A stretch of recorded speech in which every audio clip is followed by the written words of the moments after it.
किसी एक समय की बात है। प्रतापगढ़ नाम का एक राज्य था। वहाँ के राजा अमरसेन बड़े ही दयालु और नेक दिल इंसान थे। उनके राज्य की प्रजा बहुत ही सुखी थी। वो हमेशा राजा को धन्यवाद देते थे। राजा के आसपास के राज्य के साथ भी बहुत अच्छे संबंध थे। राजा हमेशा दूसरों की मदद करते थे, इसीलिए राजा को दूसरे राज्यों से हमेशा ही तोहफे आते थे। एक दिन राज्य में एक विदेशी युवक आया हुआ था। उसे अमरसेन जी के बारे में कई सारी अच्छी बातें पता चली, तो वो राज्य के लोगों के साथ राजमहल में आया कि तभी एक औरत रोते रोते आई और वो महाराज जी से, महाराज, मेरे पति को क्या हो गया? वो सुबह से उठ भी नहीं रहे, कुछ बोल भी नहीं रहे, और वैद्य जी को बुलाया तो वो घर पर भी नहीं है।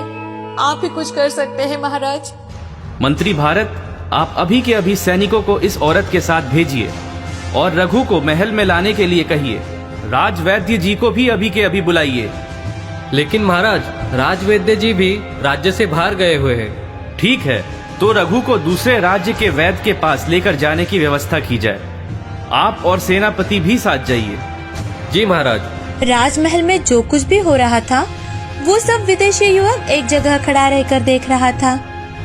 मंत्री महल से जाते ही विदेशी युवक महाराज के पास आकर, महाराज, आप कितने दयालु हैं। आप अपने नगर के लोगों का दुख अपना समझकर लोगों को मदद करते हैं। जी, मेरे लिए मेरे प्रजा का सुख ही मेरा सुख है। मेरी प्रजा मेरा परिवार है। बहुत अच्छा महाराज, मैं आपको कुछ देने के लायक तो नहीं हूँ। बस ये एक पत्थर है जो मैं मेरे देश से लेकर आया हूँ, वो आप रख लीजिए। आप हमारे राज्य में आए हैं, यही बहुत है। आप हमारे अतिथि हैं। अगर आपको कुछ तकलीफ हुई है तो बताइए। जी नहीं महाराज, ये तो मेरा सौभाग्य है कि मुझे आप जैसे महान राजा से मिलने का मौका मिला। ऐसा कहकर वो युवक महाराज को एक पत्थर देता है और वहाँ से चला जाता है। महाराज को वो पत्थर बहुत ज्यादा पसंद आता है। महाराज अपने मंत्रीगणों में से एक से, मंत्री जी, इस पत्थर से एक सुंदर सी मूर्ति बनाकर लाइए। जो भी अच्छा कारीगर होगा उसे ढूंढिए और कृष्ण जी की एक सुंदर सी मूर्ति बनाइए कि जिसे देखकर ऐसा लगे कि मानो भगवान साक्षात हमारे राज्य में पधारे हों। जी महाराज।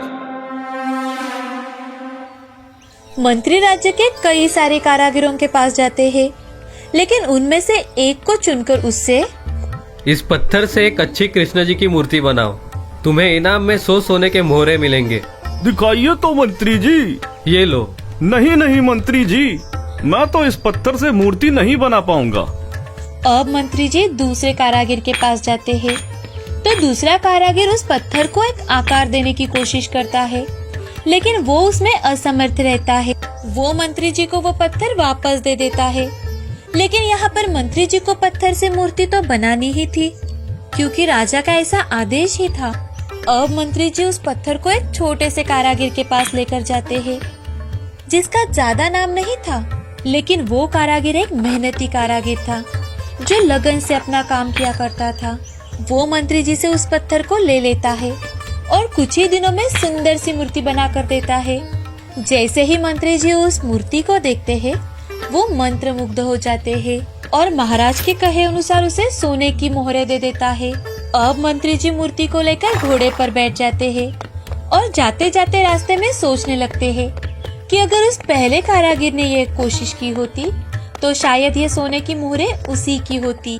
इस कहानी से हमें ये सीख मिलती है कि अगर हम कोशिश करके देखते हैं तो हम उस चीज को पा सकते हैं, लेकिन अक्सर हम आखिर में हार मान ही लेते हैं। मधुपुर नाम के गांव में रघु और गीता दोनों पति पत्नी रहा करते थे। रघु बहुत ही गरीब इंसान था। वो सुबह जल्दी जाकर खेतों में काम करता और दोपहर के समय गांव के जानवरों को पहाड़ों पर लेकर जाता। उससे जो कुछ पैसे मिलते उसी से अपना गुजारा करता। उसे एक श्याम नाम का बेटा था। रघु गरीब इंसान था, लेकिन मन से बहुत ही अमीर था। एक दिन श्याम रघु से, पिताजी, अगले हफ्ते मेरा जन्मदिन है, आप मुझे गिफ्ट में क्या दोगे? बेटा श्याम, अभी तो मेरे पास कुछ पैसे ही नहीं है, लेकिन हाँ बेटा, तुम्हारे जन्मदिन तक मैं कुछ ना कुछ इंतजाम जरूर कर दूंगा। ठीक है पिताजी। अपने पिताजी को ऐसा कहकर वो बाहर खेलने के लिए निकल जाता है। अजी, आपने श्याम से झूठ क्यों कहा? हम कहाँ से लाएंगे पैसे? पहले के भी तो पैसे जमींदार के देने बाकी है। गीता, तुम चिंता मत करो। अगर मैं शाम को मना कर देता तो उसको बहुत बुरा लगता। देखता हूँ कुछ ना कुछ तो हो ही जाएगा। अच्छा ठीक है, चलो खाना खा लेते हैं। अब तीनों खाना खाकर सो जाते हैं। दूसरे दिन शाम स्कूल चला जाता है और अपने दोस्तों के साथ खेलने लगता है। तभी उसके कपड़े देखकर क्लास का एक बच्चा उसे चिढ़ाने लगता है, लेकिन शाम उसकी तरफ ध्यान ही नहीं देता और घर चला आता है। घर आकर अपनी माँ से, माँ, हम इतने गरीब क्यों हैं माँ? मेरे सब दोस्त अच्छे अच्छे कपड़े पहनते हैं और अच्छा अच्छा खाते हैं। हम ही ऐसे क्यों हैं माँ? बेटा श्याम, तुम्हें तो पता है ना कि तुम्हारे पिताजी और मैं कितना काम करते हैं, तब जाकर हमें 2 वक्त की रोटी मिलती है। मुझे कुछ नहीं सुनना माँ, मुझे भी अच्छे कपड़े चाहिए। ऐसा कहकर गुस्से से बाहर चला जाता है। शाम के समय रघु घर आने पर गीता रघु को सारी बात बताती है। रघु को भी इस बात से बहुत बुरा लगता है, लेकिन वो कुछ नहीं कर सकता था।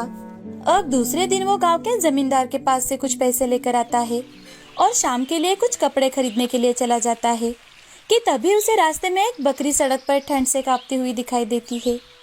रघु उसके पास जाकर देखता है तो उसे बहुत बुखार था, तो वो उसे उठाकर डॉक्टर के पास लेकर जाता है और उसे अपने साथ लेकर घर चला जाता है। घर आकर, ये क्या लेकर आए आप? इस बकरी को क्यों लाए? हमें ही तो 2 वक्त की रोटी बड़ी मुश्किल से मिलती है और ऊपर से ये बीमार, इसका इलाज कहाँ से करवाएंगे? आपने क्या ठेका लेकर रखा है सबका? अरे भाग्यवान, इतना गुस्सा सेहत के लिए अच्छा नहीं होता। अब एक काम करो, उसे कुछ खाने के लिए लेकर आओ। हाँ, अभी लाती हूँ, और कर भी तो क्या सकती हूँ। ऐसा कहकर गीता अंदर जाती है और उसके लिए खाने के लिए कुछ लेकर आती है, साथ ही ढकने के लिए कपड़ा देती है। अरे वाह भाग्यवान, अभी तो बोल रही थी कि उसको क्यों लाया, और अभी देखो। गीता उन दोनों के हिस्से की एक एक रोटी और कुछ घास उस बकरी को डालती है। ऐसे ही कुछ दिन बीत जाते हैं। एक दिन रात के समय बकरी घर में आकर रघु और गीता को जगाने लगती है, लेकिन वो आवाज सुनकर रघु और गीता डर जाते हैं। वो डरकर यहाँ वहाँ देखने लगते हैं कि तभी बकरी, रघु, रघु उठो, मैं कोई साधारण बकरी नहीं हूँ। रघु, मांगो, तुम्हें क्या चाहिए? तुम्हें जो चाहिए वो तुम्हारी इच्छा पूरी करूंगी। रघु और गीता दोनों एक दूसरे की ओर देखने लगते हैं कि तभी बकरी, डरो मत, मैं तुम्हारी बकरी ही हूँ। हमें कुछ नहीं चाहिए, हमें बस 2 वक्त का खाना मिले, यही हमारे लिए बहुत है। बस अपने बच्चों के लिए कुछ नहीं मांगोगी? अगले हफ्ते उसका जन्मदिन है। वो चाहता है कि दूसरे बच्चों की तरह भी उसका जन्मदिन मनाया जाए। अब बकरी अपना रूप बदलकर एक सुंदर परी के रूप में प्रकट होती है। उसका बदला रूप देखकर रघु और गीता चौंक जाते हैं। तभी परी, मुझे एक श्राप मिला था जिस वजह से मैं बकरी बन गई थी, जिसमें था कि जब तक मैं सच में किसी जरूरतमंद की मदद ना कर दूं, तब तक मुझे मेरा असली रूप नहीं मिलेगा। रघु, गीता, तुम दोनों का दिल कितना साफ है। इतने गरीब होकर भी तुम्हारा दिल जानवरों के लिए बहुत तड़पता है। तुमने मेरी खूब सेवा की है, खुद भूखे रहकर मुझे खिलाया है, और अपने हाथों से एक अंगूठी निकालकर रघु को दे देती है और उससे, तुम्हें जो चाहिए तुम इस अंगूठी से मांग सकते हो, लेकिन इसका उपयोग सिर्फ तुम अच्छे कामों के लिए करो, गरीबों की मदद करो, और अगर किसी ने इस अंगूठी को चुराया तो उसका सब कुछ बर्बाद हो जाएगा। और परी वहाँ से गायब हो जाती है। परी के जाने के बाद रघु का छोटा सा घर बड़ा बन जाता है। अब उनके पास सब कुछ था, किसी चीज की कोई कमी नहीं थी कि एक दिन गीता उस अंगूठी को खुद का खेत मांगती है। तभी उनके घर के पास एक खेत बन जाता है। अब रघु की तरक्की के चर्चे पूरे गांव में फैल जाते हैं। एक दिन गांव का जमींदार रघु के घर आकर रघु से, रघु, अरे ओ रघु, ऐसा क्या किया तुमने जो रातों रात इतने अमीर बन गए? रघु बहुत ही सीधा साधा इंसान था। वो जमींदार को सारी सच्चाई बता देता है। जमींदार घर आकर अपने सेवकों को उसके घर से अंगूठी चुराने के लिए कहते हैं। एक दिन रघु के घर में चोरी होती है और सेवक अंगूठी चुरा लेते हैं। रघु और गीता बाहर गए हुए थे। वो घर आकर देखते हैं तो अचरज में पड़ जाते हैं, क्योंकि उनका घर पूरी तरह से फैला हुआ था। वो अंगूठी ढूंढने लगते हैं, तो उन्हें वो घर में कहीं भी नहीं मिलती। ये देख दोनों बहुत दुखी होते हैं। अब दिखाता हूँ मैं उस रघु के बच्चे को। अंगूठी को सोना और हीरे मांगता है। अपने सामने सोना और हीरे देखकर जमींदार खुश हो जाता है। अब जमींदार सारा सोना और हीरे अलमारी में रख देता है और दूसरे गांव चला जाता है। दूसरे दिन वो जब घर लौटता है तो देखता है कि उसके घर में आग लगी हुई है और सारा सोना जलकर राख हो जाता है। ये सब देखकर जमींदार दंग रह जाता है। उसे अपनी गलती का एहसास हो जाता है। उसे अपने लालच के कारण अपने पास जो कुछ भी था वो सब कुछ गंवाना पड़ा। ये बात समझ में आ जाती है और इसी कारण वो रघु की चुराई हुई अंगूठी उसे वापस लौटाने जाता है और उससे, अरे रघु, मुझे माफ कर देना भाई। मैंने ही अपने सेवक को बोलकर ये अंगूठी चुराई थी, लेकिन मैंने लालच में आकर अपना सब कुछ खो दिया भाई। मुझे माफ कर दो रघु भाई।